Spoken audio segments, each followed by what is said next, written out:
ในเวลาเดียวกันกับที่เขาเป็นบุคคลในสังคมนั้นเขาเป็นชีวิตที่เป็นส่วนของธรรมชาติชีวิตเขาต้องเป็นไปตามเหตุปัจจัยในธรรมชาติต้องกินอาหารต้องมีอาหารบำรุงเลี้ยงต้องขึ้นต่อการบริหารร่างกายระบบขับถ่ายระบบย่อยอาหารระบบหายใจอะไรต่ออะไรเนี่ยนะชีวิตของเขาต้องเกิดแก่เจ็บตายอะไรเนี่ยชีวิตนี่เป็นไปตามกฎธรรมชาติก็เป็นส่วนหนึ่งของธรรมชาติเพราะฉะนั้นมนุษย์แต่ละคนเนี่ยก็ต้องมองทีเดียวให้ได้ทั้งสองอย่างแล้วต้องรู้แง่สัมพันธ์ว่าอันไหนเป็นอันไหนในแง่เป็นบุคคลเนี่ยเป็นส่วนหนึ่งของสังคมแล้วก็ในแง่ของชีวิตเป็นส่วนหนึ่งของธรรมชาติหรือเป็นธรรมชาตินั่นเองอ่ะนะเป็นธรรมชาติส่วนหนึ่งแล้วบรรจบให้ได้สองอันเนี่ยและจะไม่แปลกแยกเมื่อไม่แปลกแยกแล้วก็จะจัดการได้ถูกต้องเราเป็นบุคคลในสังคมเนี่ยเราก็จะมองว่าฉันได้นั่นมีอันนั้นเสพบริโภคมีของอุดมสมบูรณ์มีเงินมีทองเท่าไรวัดกันในสังคมนะฉันรวยกว่าคุณจนกว่าอะไรต่ออะไรนี่ก็เป็นบุคคลในสังคมแม้แต่จะกินอาหารเนี่ยเราก็ไปกินอาหารในฐานะบุคคลหนึ่งในสังคมไปกินแล้วเราตอนนี้มีฐานะยังไงเราควรจะไปกินเหลาไหนหรือภัตตาคารไหนนะมีสถานะอย่างไรกินให้เหมาะอย่างนี้นะแล้วก็เป็นไปตามค่านิยมสังคมเป็นต้นเวลาเราไปกินอาหารเนี่ยเราจะกิน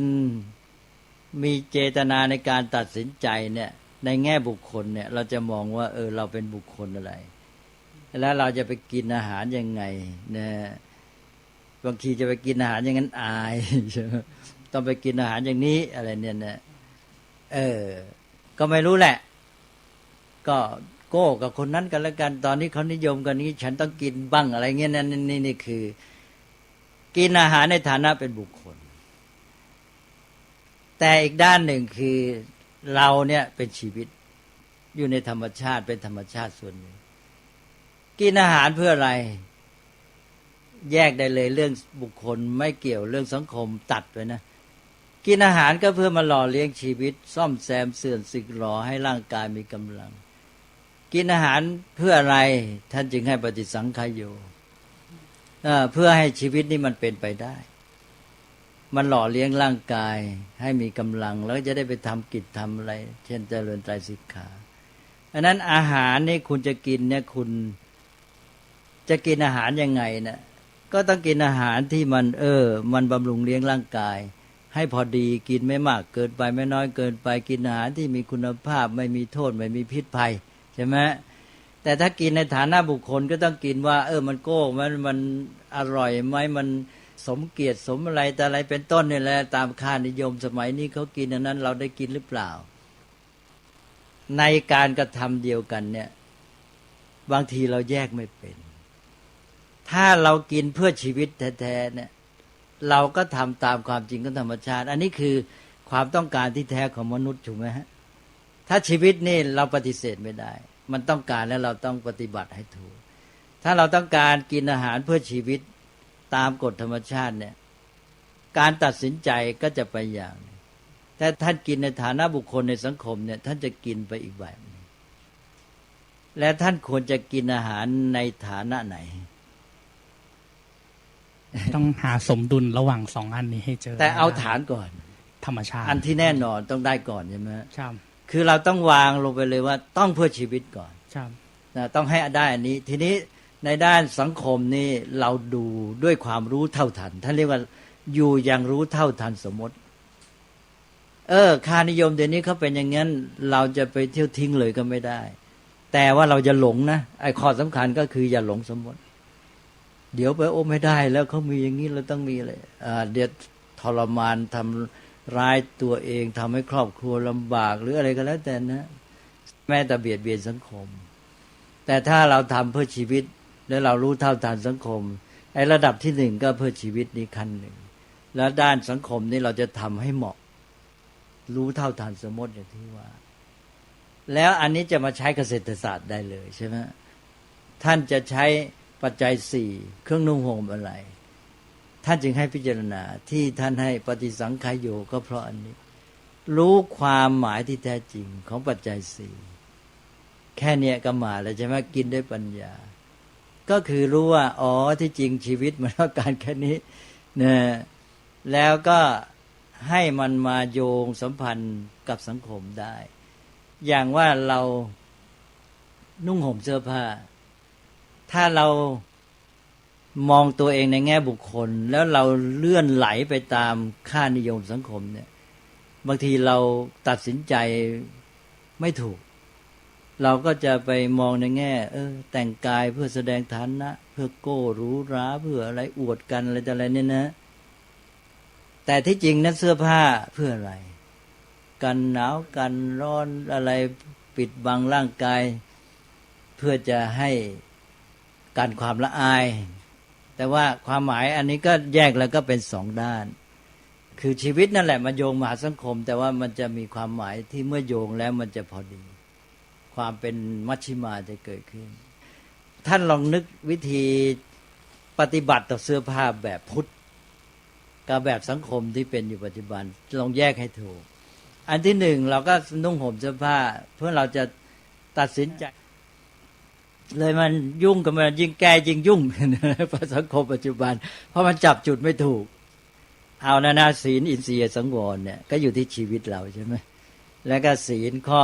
ปัจจยปฏิเสวนาหรือปัจจยสนิสิตศีลที่เกี่ยวกับปัจจัยสี่และสิ่งที่เป็นวัตถุรองรับชีวิตเนี่ยที่ว่าเราอาศัยวัตถุอาศัยปัจจัยสี่ก็คือว่าให้กินหรือบริโภคหรือเสพด้วยความรู้เข้าใจเช่นรู้เข้าใจวัตถุประสงค์อย่างที่ว่าเมื่อกี้ปฏิสังขายโยอันนั้นแหละถ้าปฏิบัติตามท่านเรียกว่าเป็นปัจจยปฏิเสวนาหรือปัจจยสนิสิตศีลที่เนื่องด้วยปัจจัยสี่อันนี้ก็เข้าลูกเศรษฐศาสตร์เต็มที่เลยนะต้องบริโภคด้วยความรู้เข้าใจและให้ได้วัตถุประสงค์ที่แท้ก่อนก็เป็นศีลแล้วเด็กในบ้านเราก็ไม่เอาหลักการพุทธศาสนานี่ไปใช้เลยก็พอเกิดมาเด็กก็ต้องเริ่มแล้วอินทรีย์สังวรตาหูจมูกลิ้นใช่ไหมแล้วก็เรื่องกินเสพมันก็ต้องทันทีเลยฉะนั้นทำไมไม่เน้นศีลพวกนี้ศีลพวกนี้อยู่ในพวกกายภาวนาการพัฒนาด้านกายคือการพัฒนาความสัมพันธ์กับสิ่งแวดล้อมทางกายภาพนะศีลพวกสองอย่างเนี่ยแต่ไอ้เสียสังวรนิยมไปสังคมด้วยแต่ว่าเน้นทางด้านกายภาพวัตถุส่วนปัจจัยปฏิเสวนาก็ชัดเลยเรื่องวัตถุแล้วต่อไปก็ปาติโมกขสังวรศีลคือเรื่องของกติกาสังคมการอยู่ร่วมสังคมเพื่อให้สังคมนั้นอยู่ร่วมกันได้ดีไม่ละเมิดไม่เบียดเบียนต่อกันเป็นสิ่งแวดล้อมที่ดีต่อกันนะอยู่ร่วมกันด้วยความสัมพันธ์ที่มีเมตตาไมตรีเป็นต้นเป็นกัลยาณมิตรหรือเป็นชุมชนแห่งกัลยาณมิตรแล้วก็อาชีวปาริสุทธิศีลหรือสัมมาชีพแล้วก็ศีลในแง่อาชีพคือการประกอบอาชีพที่ไม่เบียดเบียนตนไม่เบียดเบียนผู้อื่นก็อาชีพเดี๋ยวนี้ก็ถือว่าไม่ผิดกฎหมายอันที่หนึ่งก็คือไม่ผิดกฎหมายเพราะกฎหมายนั้นเขาจะวางอยู่บนพื้นฐานของศีลของศีลธรรมอ่ะก็คือศีลเพราะนั้นก็เลยเอาขั้นต้นๆเป็นรูปธรรมที่ง่ายเป็นบัญญัติทางสังคมไม่ให้ผิดกฎหมายแต่ลึกลงไปเราควรจะได้พัฒนาชีวิตมากกว่านั้นไม่ใช่อยู่แค่บัญญัติทางสังคมแค่กฎหมายก็ดูว่าอาชีพของเรานี่นอกจากมันไม่เบียดเบียนตนไม่เบียดเบียนผู้อื่นแล้วเนี่ยมันเกื้อกูลต่อชีวิตและสังคมไหมงานทุกอย่างอาชีพมันมีขึ้นมาก็เพื่อเกื้อกูลต่อชีวิตสังคมเราสร้างอาชีพแพทย์ขึ้นมาทำไมก็เพราะว่ามนุษย์ต้องการแก้ไขบำบัดโรคถูกไหมแล้วสังคมจะอยู่ดีก็ต้องมีโรคน้อยก็เลยเราก็มีอาชีพแพทย์ขึ้นมาอาชีพนี้ก็ถือว่าเกื้อกูลต่อชีวิตและสังคมอาชีพสถาปนิกอาชีพวิศวกรอะไรต่างๆเหล่านี้ก็มีขึ้นมาก็เพื่อการแก้ปัญหาชีวิตและสังคมและสร้างสรรค์ความเป็นอยู่ดีใช่ไหมอาชีพพวกนี้กฎหมายก็ยอมรับแล้วก็ถือว่าสนับสนุนก็เป็นอาชีวะที่ดีนี่ก็เกื้อกูลต่อชีวิตเกื้อกูลสังคมแล้วก็เราในทางปฏิบัติแล้วทำให้มันเกื้อกูลหรือเปล่าทีนี้ก็มาดูอีกอาชีพนี่มันกินเวลาชีวิตเราเป็นส่วนใหญ่เลยนะ ถึงได้เรียกอาชีวะไงใช่ไหมมันเป็นแทบจะเป็นการเป็นอยู่ของเราชีวิตของเราอยู่กับมันเนี่ยเรามีชีวิตอยู่วันหนึ่ง24 ชั่วโมงนี่เราอยู่กับงานเลี้ยงชีวิตกี่ชั่วโมงครับถ้าราชการปัจจุบันก็8ใช่ไหม8แต่ที่จริงมันไม่ใช่8หรอกใช่ไหมมันมากกว่าแล้วยังต้องเตรียมตัวไปทำงานต้องไปเดินทางไปทำงานตกลงว่าไอ้ชีวิตที่อยู่กับงานเนี่ยรวมแล้วเนี่ย10 กว่าชั่วโมงในเราครึ่งหนึ่งเลยใช่ไหมและไอ้10 กว่าชั่วโมงที่เหลือเนี่ยเป็นหลับซะไม่ได้ทำอะไรตกลงว่าอาชีพการงานเนี่ยเป็นเวลาส่วนใหญ่ของชีวิตคุณจะเอาดียังไงคุณต้องพยายามเอาดีให้ได้ในอาชีพเนี่ยนักเศรษฐศาสตร์เนี่ยต้องคิดมาว่าทำไงจะให้เป็นไอ้ตัวศาสตร์ที่จะเป็นฐานสำคัญในการพัฒนามนุษย์เลยนะเพราะว่าแดนของอาชีพมันอยู่ในแดนของเศรษฐศาสตร์เอาแล้วสิทีนี้แดนอาชีพมันกินเวลาส่วนใหญ่ของชีวิตเราต้องอาศัยเวลาในการพัฒนาชีวิต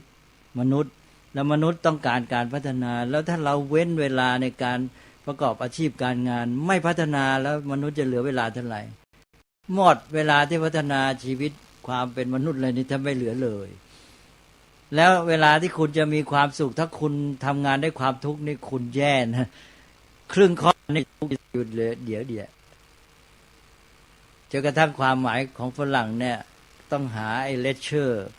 พักผ่อนหย่อนใจมาเป็นตัวชดเชยทีนี้เราต้องทำว่าทำไงให้มีความสุขตลอดเลยทั้งวันทั้งคืนฉะนั้นคุณจะต้องมีอาชีวะเป็นแดนที่จะสร้างความสุขคุณจะต้องมีความสุขในอาชีวะในการทำงานของคุณให้ได้ไม่งั้นคุณจะแย่ชีวิตส่วนใหญ่ของคุณจะเป็นชีวิตแห่งความทุกข์จริงไหมเพราะฉะนั้นก็หนึ่งการจะมีความสุขก็ตามสองธรรมชาติของมนุษย์ที่ต้องการการพัฒนาก็ตามเนี่ยเราก็รีบมาใช้แดนการทำงานเลี้ยงชีพเนี่ยมาเป็นแดนที่จะทำให้ชีวิตมีความสุขและเป็นแดนพัฒนาชีวิตแล้วถ้าเราวางตัวถูกเราก็จะได้ประโยชน์ในการพัฒนาชีวิตจากอาชีพเนี่ยคุณทำอาชีพด้วยมีความรู้เท่าทันอันนี้มีความตระหนักมีสติจับอยู่แล้วก็ปฏิบัติให้ได้เราจะพัฒนาชีวิตได้อย่างมากมายที่จริงเราก็พัฒนาชีวิตอยู่แล้วจากการทำงานแต่บางคนไม่ตระหนักก็เลยทำไม่ได้ผลเท่าที่ควรแล้วก็จิตใจสุขภาพจิตก็ไม่ดีพอเรารู้เท่าทันเราก็ปรับจิตปรับตัวเข้าเลยโอ้ยอาชีพเรางานของเราเนี่ยก็คือแดนพัฒนาชีวิตของเราเราจะฝึกอะไรเราก็ฝึกตอนนี้แหละท่านจะฝึกได้หมดเลยนะท่านจะฝึกอะไรครับเอาเป็นระบบเนี่ยศีลท่านก็ฝึกที่อาชีพได้ศีลก็คือการปฏิบัติต่อกันอยู่ร่วมสังคมเป็นต้นนะเอาแค่ศีล 5อย่างเงี้ยการไม่เบียดเบียนกันการเกื้อกูลต่อกันการอยู่ร่วมสังคมนั่นเองก็ฝึกกายวาจาใช่ไหมศีลกายวาจากายการปฏิบัติตัวในทางกายการฝึกเรื่องมารยาทก็อยู่ในเรื่องศีลการสัมพันธ์กับเพื่อนมนุษย์ฝึกตัวในเรื่องนี้ก็อยู่ในอาชีพนี่แหละแล้วก็ฝึกวาจาจะพูดจะพูดยังไงให้ได้ผลก็อยู่ในอาชีพนี่แหละนะฝึกไปสิยิ่งฝึกแล้วยิ่งได้ผลดีเลยนะเอาอาชีพเป็นแดนฝึกตัวเองด้วยความตระหนักรู้นี่จะได้ผลดีมากไม่งั้นเราสักแต่ว่าทำอาชีพแล้วอาชีพก็เลยไม่ได้ผลเท่าที่ควรเราทำอาชีพเราก็ได้ฝึกกายฝึกมารยาทเป็นต้นนะฝึกความสัมพันธ์กับเพื่อนมนุษย์การเดินการเหินการอะไรแต่อะไรทุกอย่างนะการพูดการจาการสัมพันธ์การพูดยังไงจะพูดให้ได้ผลดีเลยนะพูดแล้วเขารักหรือพูดแล้วก็เขาเชื่อฟังหรืออะไรต่างฝึกไปเถอะฝึกศีลแล้วฝึกความสัมพันธ์กับสิ่งแวดล้อมทางกายภาพอีกใช่ไหมเรื่องตาดูฟังอินทรีย์สังวรเรื่องการกินการบริโภคก็อยู่ในเวลาทำงานหมดแล้วก็ไปกินกับเพื่อนร่วมงานบ้างหรืออะไรกันแล้วแต่จัดสรรให้มันดีก็ศีลต่างๆก็อยู่ในแดนอาชีพแล้วก็ต่อจากศีลก็ไปจิตหรือด้านสมาธิก็คือด้านจิตเนี่ยจะได้ฝึกเยอะเลยในอาชีพนะเรามีเจตนาตั้งใจดีไหมในการทำงานนะ เราต้องตั้งใจทำงานให้ได้ผลดีเราต้องรักงาน แล้วก็ต้องมีจิตใจสบายมีความเบิกบานผ่องใสในการทำงานไม่ใช่จิตใจเครียดขุ่นมัวเศร้าหมองวุ่นวายใจเวลาทำงานตั้งใจสบายให้มีปราโมทย์มีปีติเป็นต้นทำใจสบายแล้วก็ฝึกสิความขยันความอดทนน่ะทำงานจะให้เสร็จต้องขยันต้องอดทนต้องมีความเข้มแข็งจิตใจต้องเข้มแข็งต้องมีสติทำงานไม่ให้ผิดพลาดใช่ไหมต้องมีสมาธิในการทำงานไม่งั้นไม่ได้ผลดีฝึกไปเถิดในอาชีพในท่านด้านแดนจิตใจนี่ได้แทบหมดเลยรู้จักตระหนักรู้แล้วก็ฝึกไปเถิดเราก็ใช้อาชีพเป็นแดนฝึกจิตใจได้หมดทั้งด้านอะไรคุณภาพจิตคุณธรรมการมีเมตตาความเอื้อเฟื้อเผื่อแผ่กับผู้อื่นเลยแต่อะไรความตั้งใจดีมีศรัทธาในหลักการที่ดีในการทำความดีอะไรพวกนี้นะ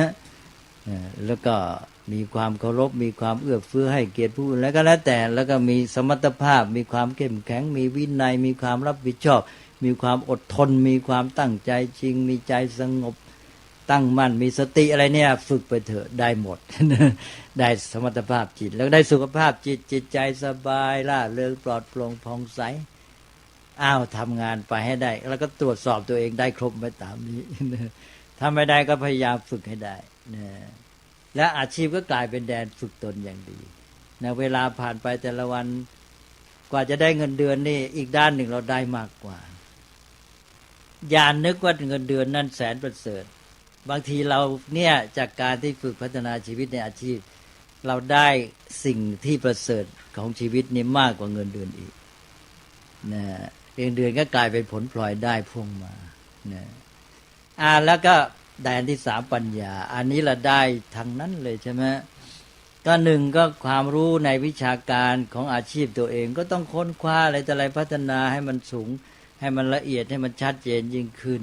ก้าวหน้าทันการทันยุคทันสมัยทันที่เขาค้นคว้าวิจัยก้าวหน้ากันไปความเจริญก้าวหน้าทางวิชาการก็ทันแล้วก็ปัญญาในการคิดแก้ปัญหาในการจัดการในการทำงานอะไรจะวางแผนจะทำงานให้สำเร็จเลยใช่ไหมในการรู้เท่าทันสถานการณ์รู้เท่าทันปัญหาในการรู้สภาพสังคมสถานการณ์สิ่งแวดล้อมอะไรจะวางแผนยังไงต้องรู้หมดเลย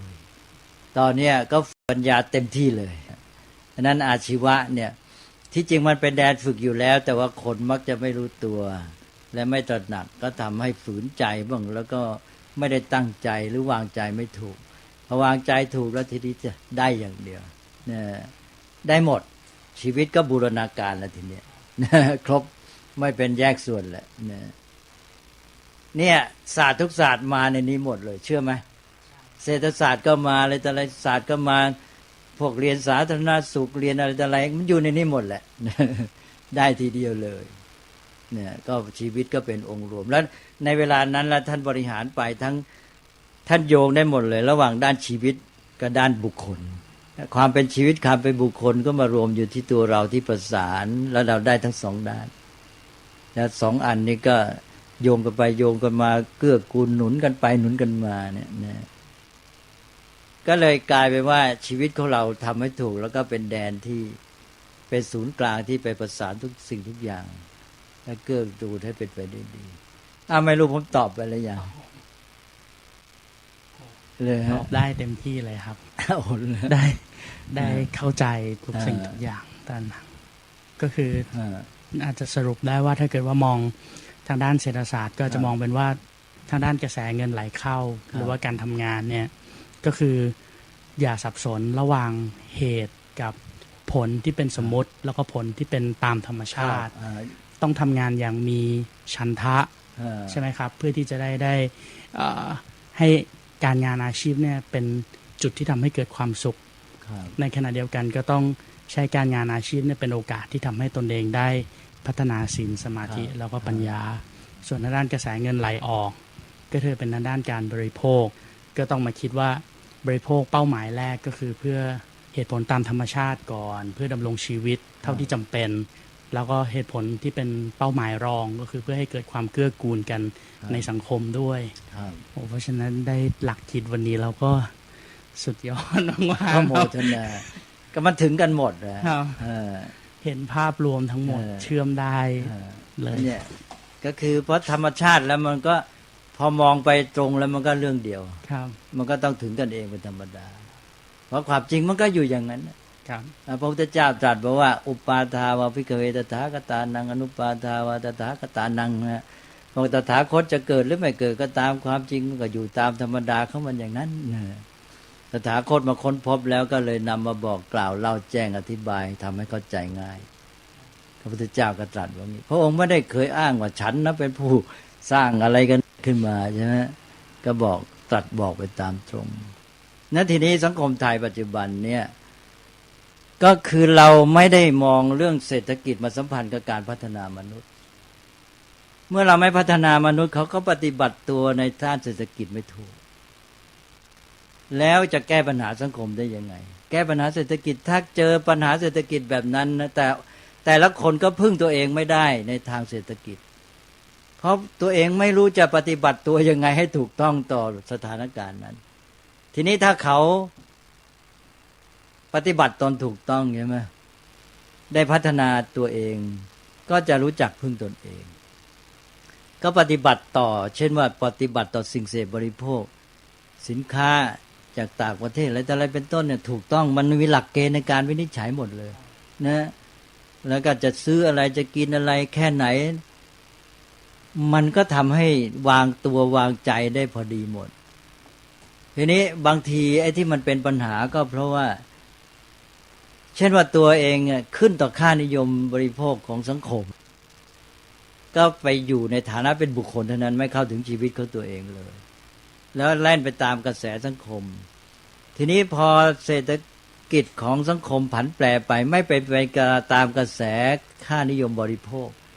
ไม่สนองเป้าหมายอันนั้นเนี่ยที่ปรุงแต่งขึ้นมาตัวเองก็ทุกข์ร้อนเดือดร้อนไปแล้วก็ไม่รู้จักแก้ไขใช่ไหมว่าไอ้ที่ตัวเองจะต้องแก้คือตัวเองปฏิบัติต่อชีวิตของตัวเองถูกต้องไหมในที่สุดแล้วเนี่ยต้องมาเริ่มที่ฐานก็คือปฏิบัติต่อชีวิตของเราให้ถูกเขาจะไปปฏิบัติตัวในแง่บุคคลอย่างเดียวเชื่อไหมเวลาเกิดปัญหาเนี่ยหลายคนทุกข์เพราะเรื่องปฏิบัติตัวในแง่ที่เป็นบุคคลเช่นสนองความต้องการของบุคคลตามค่านิยมเป็นต้นแล้วก็ไปคิดมุ่งแต่อันนั้นก็มาเสียใจมาทุกข์มาร้อนแต่ถ้าเขาจับจุดถูกปฏิบัติต่อชีวิตของเราให้ถูกไอ้ด้านบุคคลสังคมเลยเบาไปเลยบางทีเป็นเรื่องเล็กตอนนี้ไอ้ด้านบุคคลนี่มันเป็นส่วนรอบนอกเนี่ยกำลังยุ่งเราต้องจับที่แกนให้ได้ก่อนในแง่ของการปฏิบัติต่อชีวิตใช่ไหมเมื่อเรื่องสังคมมันวุ่นวายนี้เราต้องเอาการปฏิบัติต่อชีวิตให้ถูกก่อนมัวไปยุ่งอยู่การปฏิบัติตัวในฐานะบุคคลในสังคมก็วุ่นวายอยู่นั่นเองพอเราจับหลักได้ปฏิบัติต่อชีวิตของตัวได้ใช่ไหมได้ฐานแล้วทีนี้ในระดับบุคคลในสังคมเราก็ค่อยๆปรับให้เหมาะเราก็จะมองออกสองชั้นเลยก็มองเห็นนะฮะแล้วก็ทีนี้มองอีกอันหนึ่งมองอันนี้ไม่ได้มองแบบว่าโยงกันไปเป็นระบบมองในแง่การเปรียบเทียบในเรื่องของสภาพแวดล้อมอย่างสังคมไทยเนี่ยนะมันมีทุนดีมีความได้เปรียบในแง่ของธรรมชาตินะจริงไหมจริงครับเพราะนั้นไม่น่าจะกลัวอะไรมากถ้าหากว่าโลกนี้มันมีปัญหาเศรษฐกิจยับเยินหนักหนาเนี่ยประเทศอื่นเขาจะแย่กว่าก็คนไทยในน้ำมีปลาในนามีข้าว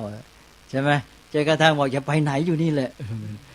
ส่วนฝรั่งเขาเนี่ยอยู่นี่ไม่ได้ต้องไปข้างหน้าว่ากันนะลัทธิฟรอนเทียร์ที่ว่านี่ของเรามันในแง่ที่ไม่ดีก็คือว่าเราเนี่ยปฏิบัติแต่มันไม่ถูกก็เลยประมาทหลงละเลงและเสร็จแล้วในขณะที่ว่าไอ้ฐานที่มีดีของตัวเองเนี่ยต้องรีบเอามาทำให้ได้ประโยชน์ที่สุดเรากลับทิ้งนะเรากลับไปทะเยอทะยานอยากจะเป็นประเทศอุตสาหกรรมใช่ไหมในขณะที่เราก็เป็นเอาดีไม่ได้หนึ่งกำลังคนคุณภาพคนก็ไม่ใช่นักผลิต สองไอ้เรื่องความชำนาญอะไรแต่อะไรวิชาการในการผลิตก็ไม่ค่อยมีเราตั้งได้เป้าหมายแต่ต้องตั้งได้อย่างรู้เท่าทันและทำไปอย่างเรียกว่าใจเย็นเหมือนกันนะก็หมายความว่าทำเหตุปัจจัยให้มันได้ไม่ใช่ว่ามุ่งเอาผลอย่างเดียวคนไทยนี่มักจะมุ่งเอาผลนะไม่ค่อยมองเหตุปัจจัยนะมองเหตุปัจจัยจะทำให้ได้ผลอย่างนั้นเราตั้งเป้าหมายแล้วคุณต้องมองเหตุปัจจัยว่าคุณจะต้องทำอะไรจึงจะได้อย่างนั้นถูกไหมถ้าคุณไม่รู้เหตุปัจจัยคุณมองแต่ผลนะคุณก็ต้องผิดหวังแล้วก็เสียใจอยู่นั่นแหละนะก็คุณก็มองเหตุปัจจัยแล้วก็เรื่องความเป็นอุตสาหกรรมเราก็ดำเนินตามเหตุปัจจัยนี้วางแผนให้ดีแต่ว่าอย่าทิ้งนะทุนที่ดีของเราเนี่ย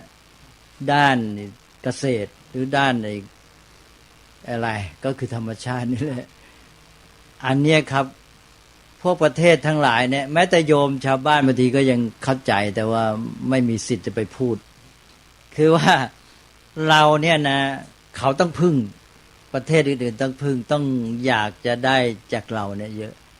แต่เขาพยายามทำเราเนี่ยให้ขึ้นต่อเขาใช่ไหมกลายเป็นว่าไอ้สินค้าเกษตรของเราเนี่ยไม่มีราคา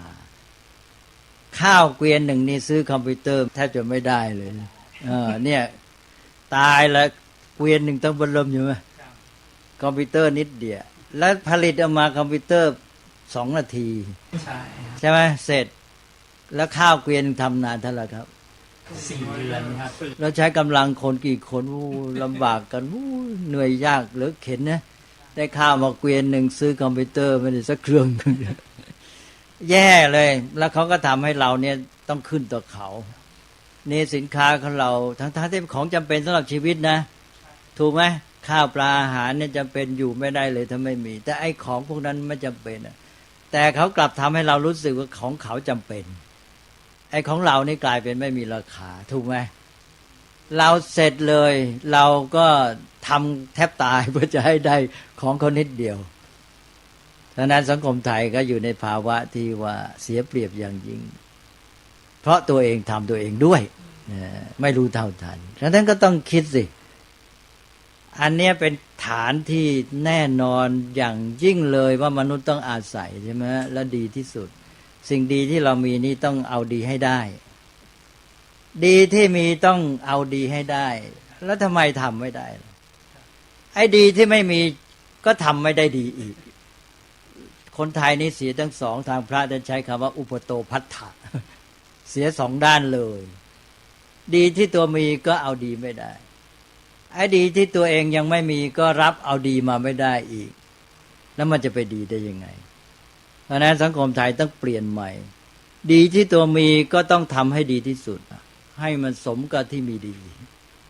แล้วก็ดีที่ยังไม่มีก็ต้องพยายามทำให้มันได้เอานะครับถ้าอย่างนี้เรามีทางไปเลยแม้แต่การศึกษาก็ไม่เคยคิดสร้างแรงจูงใจสร้างเป้าหมายจิตสำนึกให้เด็กนักเรียนว่าเรามันเป็นยังไงสังคมของเรารู้เท่าทันในสังคมโลกเป็นยังไงแล้วเราจะต้องทำยังไงกับประเทศกับสังคมของเราจิตสำนึกนี้มันจะต้องแรงขึ้นมาเลยใช่ไหมแล้วเด็กจึงจะมีเป้าหมายในการเรียนในการศึกษาแม้เราจะต้องสร้างสรรค์สังคมของเราให้ดีและตั้งใจจิตใจก็เข้มแข็งมันก็ไม่ค่อยถูกล่อถูกหลอกไปในที่สิ่งเสพบริโภคง่ายอันนี้จิตใจมันไม่มีเรี่ยวแรงเป้าหมายจิตสำนึกอะไรไม่มีเลยเรียนสักแต่ว่าเรียนไปให้ได้ชั้นแล้วก็ต่อไปก็จะได้ร่ำรวยมีเงินเดือนดีใช่ไหมงี้มันจะไปรอดอะไรครับสังคมมันไม่สร้างสรรค์ดังนั้นอย่างประเทศที่เขาเจริญมาอย่างญี่ปุ่นสมัยก่อนก็ต้องมีจิตสำนึกนี้โอ้นี่ประเทศชาติเราเจริญไม่ทันอเมริกันมันมาบังคับเราให้เปิดประเทศใช่ไหมเราจะต้องสร้างประเทศญี่ปุ่นให้เป็นหนึ่งในโลกเนี่ยจิตสำนึกเนี่ยมันมีในทุกคนจะเรียนหนังสือจะทำงานอะไรต่ออะไรเนี่ยไอ้ตัวจิตสำนึกเนี่ยมันแรงมันโผล่อยู่ในสมองตลอดเวลาเพราะฉะนั้นมันมีแรงที่จะทำงานทำการเล่าเรียนเต็มที่ยังมีจุดหมายแล้วมันก็ไม่หลงไปกับสิ่งฟุ้งเฟ้อง่ายเพราะนั้นไทยเราเนี่ยมันก็เลยไม่ได้เรื่องได้ราวก็เพราะอย่างนี้นะเราต้องมาช่วยกันเนี่ยสร้างกันขึ้นไปแปลว่าหนึ่งต้องตระหนักว่าไอ้ทุนดีของเรามีอยู่แล้วอันนี้ต้องเอาดีให้ได้แล้วต้องให้รู้ว่าเขาจะต้องพึ่งพาเรา ประเทศอเมริกาก็ตามจีนก็ตามอเมริกาถึงว่าจะอุดมสมบูรณ์ยังไงก็แล้วแต่แกต้องพึ่งทรัพยากรธรรมชาติแกกินทรัพยากรธรรมชาติอเมริกาเนี่ยนะเฉพาะเชื้อเพลิงทั้งหมดแกประเทศเดียวเนี่ยแกใช้ทรัพยากรเชื้อเพลิงของโลก 40% แต่ของตัวเขาเองเขาไม่เคยเอาออกมาใช้ อ้าวก็อาจจะเป็นความฉลาดเขาก็ได้นะเขากินคนเดียว 40% ถ้าเราคิดดู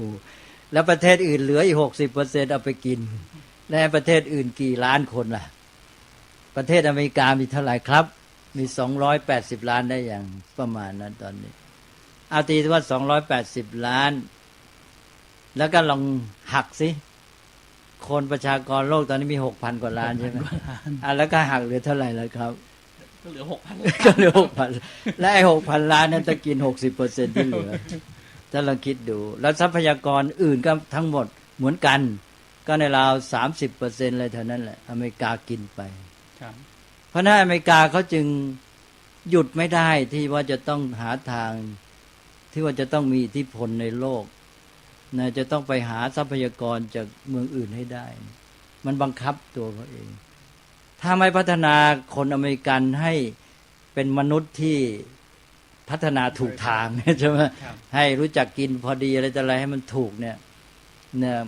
เขาก็จะเป็นผู้ทำลายโลกด้วยถูกไหมถูกต้องครับแล้วเศรษฐกิจนี่มันผิดก็เพราะอเมริกันแกก็ต้องบีบคั้นโลกให้มันเสียหายไปเพราะฉะนั้นมันต้องเนื่องกันหมดต้องแก้ให้ได้ก็คือระบบอารยธรรมปัจจุบันเนี่ยมันไม่พัฒนามนุษย์เลยรวมแล้ว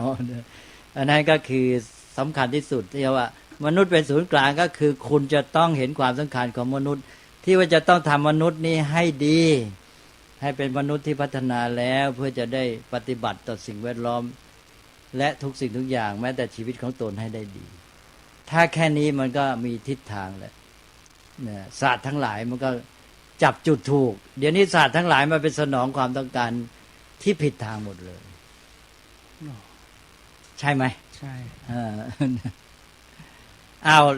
เฉพาะประเทศไทยไปอันว่าเนี่ยเราต้องจัดการเรื่องทรัพยากรที่มีอยู่เนี่ยให้ได้ผลทรัพยากรมนุษย์นั่นก็ด้านหนึ่ง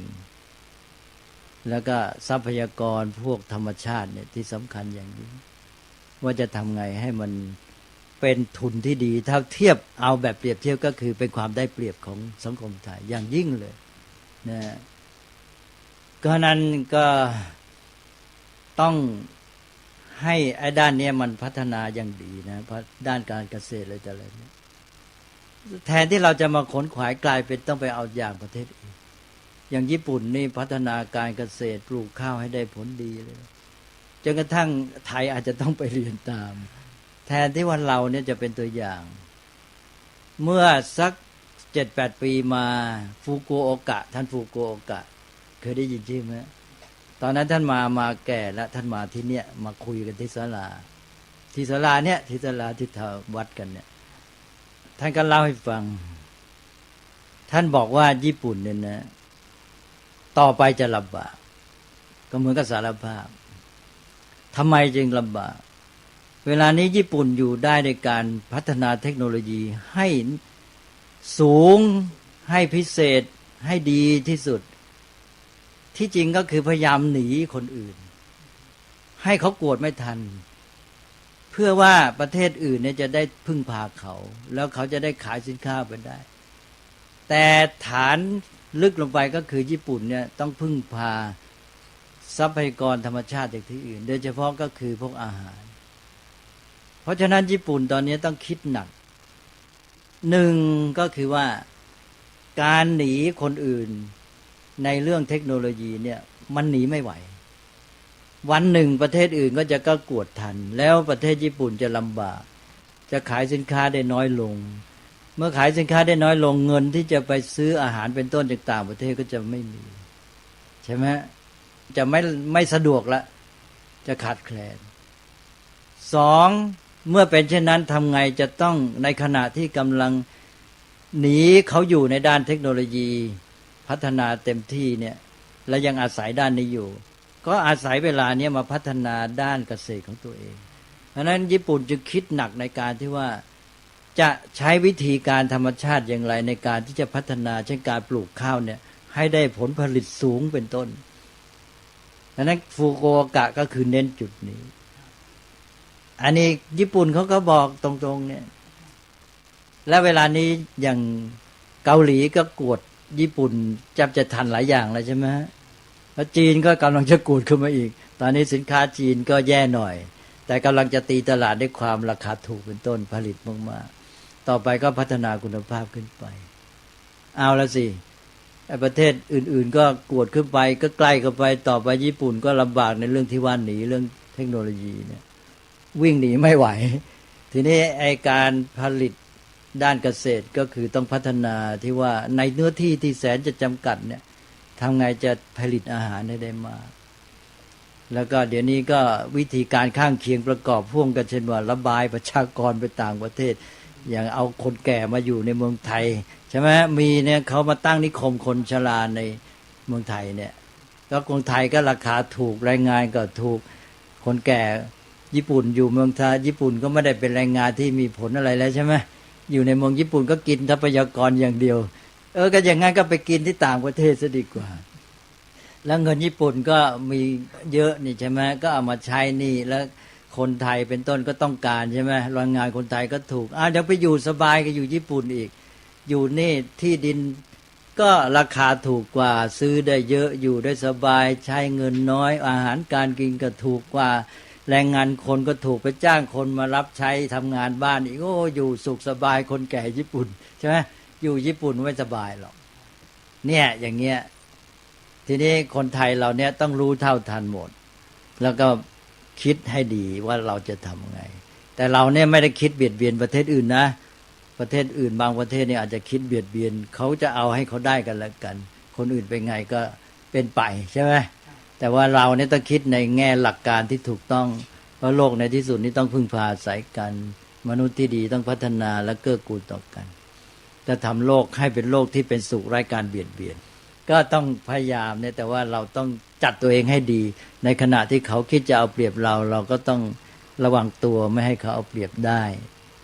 แล้วเราก็พยายามพัฒนาตัวเองให้ดีเนี่ยอย่างที่ว่าสิ่งที่มีก็ทำให้มันดีซะสิ่งที่ยังไม่มีดีที่ยังไม่มีก็พยายามทำดีให้ได้แล้วเรามีจุดหมายมีแนวทางการกระทำมันก็จะดีไม่ใช่อยู่กันเรื่อยเปื่อยเลื่อนลอยเคว้งคว้างกันไปวันๆตกลงว่ายุคนี้ก็หนึ่งการเกษตรทางฝรั่งเขาถือว่าเขาพ้นยุคนี้ไปแล้วสองยุคอุตสาหกรรมอเมริกันถือว่าตัวเองพ้นยุคนี้ไปแล้วเขาเรียกว่า post industrial เป็น post industrial society เป็นสังคมยุคผ่านพ้นอุตสาหกรรมก็ไปเข้ายุค information และยุคนี้จะเป็นยุคเน้น service ด้านบริการนี่ประเทศไทยเราเนี่ยเป็นแดนที่เอาทั้งสามคือประเทศอุตสาหกรรมนั้นเขาไม่เลิกเขาเอาแต่อุตสาหกรรมชั้นสูงเป็นไฮเทคเป็นพวกอุตสาหกรรมประเภทเบาไม่ใช่อุตสาหกรรมหนักไม่ใช่อุตสาหกรรมขยะเขาเรียกอุตสาหกรรมที่เขาระบายมาทางเมืองไทยเป็นต้นเขาเรียกว่าอุตสาหกรรมขยะนะเขามีศัพท์หนึ่งเลยเขาเรียกอย่างนั้นจริงๆเขาเรียกอุตสาหกรรมขยะเพราะว่ามันหนักมันกินทรัพยากรแล้วมันก็ระบายของเสียมากทำลายสิ่งแวดล้อมนี่ไทยเราก็จำใจเพราะเราเป็นประเทศกำลังพัฒนาเนี่ยเราก็ต้องพึ่งพาเขาก็ต้องอาศัยทุนเทินเป็นต้นตกลงว่าเราก็เป็นทั้งเกษตรกรรมแล้วก็อุตสาหกรรมและบริการทีนี้ว่าเราก็ต้องจัดสรรในเรื่องเหล่านี้ให้ถูกในเมื่อรู้อยู่ว่าอุตสาหกรรมเนี่ยเรายังไม่มีความพร้อมเราก็ต้องเตรียมตัวให้พร้อมให้ดีแล้วก็สิ่งที่เรามีต้องทำดีให้ได้ก็เกษตรต้องทำให้ได้ส่วนบริการนี่เราก็มีศักยภาพอยู่แต่ว่าต้องจัดให้เหมาะกับเรื่องว่าจะทำอะไรวัฒนธรรมเป็นต้นของเราเอื้ออำนวยแต่ว่าอย่ากลายไปว่าเอาอาชีพบริการเหล่านี้กลับมาทำลายวัฒนธรรมตัวเองใช่ครับก็กลายไปว่าสิ่งที่ดีที่ตัวมีกลับไปทำลายซะอีกก็เรื่องเยอะนะมันโยงกันหมดเอาละครับ วันนี้พระเดชพระคุณเลยให้ภาพรวมแล้วก็หลักการทั้ง จุลเศรษฐศาสตร์ในแง่บุคคลไมโครแล้วก็แมคโครในระดับประเทศว่าจะต้องเซตโพสิชันของประเทศยังไงแล้วยังพูดถึงเรื่องเศรษฐศาสตร์ระหว่างประเทศด้วยเศรษฐกิจระหว่างประเทศโอ้โหได้ครบทั้ง3ด้านเลยต้องขอบพระคุณมากๆ ก็ เล โม ย ท ครับ นาอ้าวแล้วเดี๋ยวจะดึกไป มีอะไรไหมเอานิมนต์นะ